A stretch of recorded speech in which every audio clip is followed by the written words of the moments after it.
సంజయ్ రౌత్ ఉద్ధవ్ థాకరేకి పట్టిన అతిపెద్ద శని అని ఇంతకుముందు చాలాసార్లు మనం మాట్లాడుకున్నాం.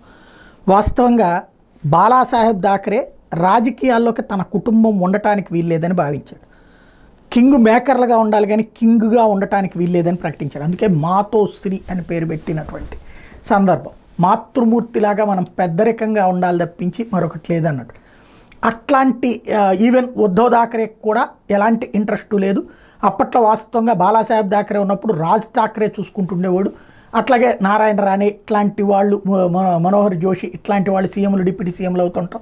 ఒక కథ నడుస్తూ ఉండేది. అప్పుడు ఎక్కడ నడిచేది బాలాసాహెబ్ థాకరే ఆశీస్సులతోనే, పెద్దగా ప్రాబ్లం కూడా క్రియేట్ చేసేవాడు కాదు, చాలా క్లియర్గా నడుస్తుండేది.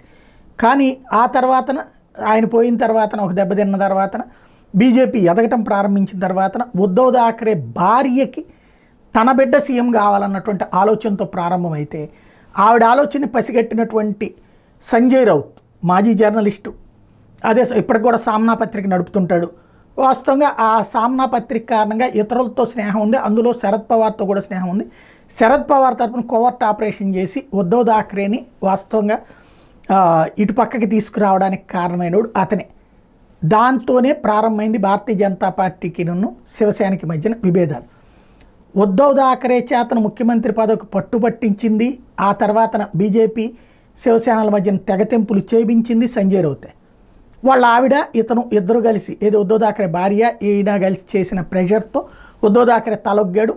ఈవెన్ కొడుకు ప్రెషర్, మూడు వైపుల నుంచి ప్రెషర్తో తలొగ్గినటువంటి ఫలితం ఏమైపోయింది? అక్కడ కథ మారిపోయింది. ఈ కథ ఎక్కడ దాకా వెళ్ళింది?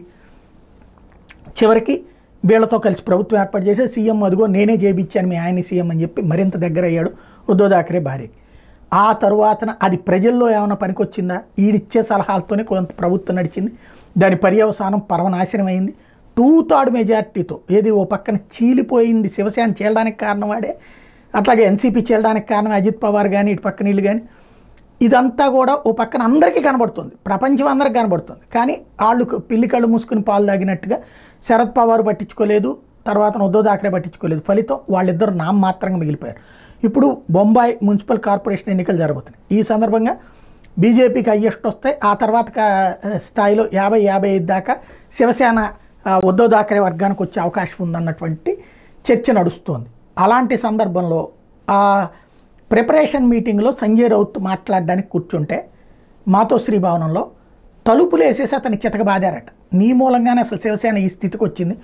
ఒకప్పుడు బీజేపీ మీద డామినేట్ చేసే స్థాయి నుండి ఇవాళ శాంతం అసలు పవర్లోకి లేకుండా పోయి శివసేనే వెళ్ళిపోయి షిండే చేతికి వెళ్ళడానికి కారణం నువ్వే, నీలాంటి దరిద్రుడి మూలంగానే ఇదంతా జరిగింది. ఉద్ధవ్ థాకరే కుటుంబానికి ఉన్నటువంటి దీన్ని అడ్డుపెట్టుకుని నువ్వు మిస్యూజ్ చేసావంటూ చితక బాదారు అన్నటువంటిది ప్రస్తుతం ముంబైలో జరుగుతున్న ప్రచారం.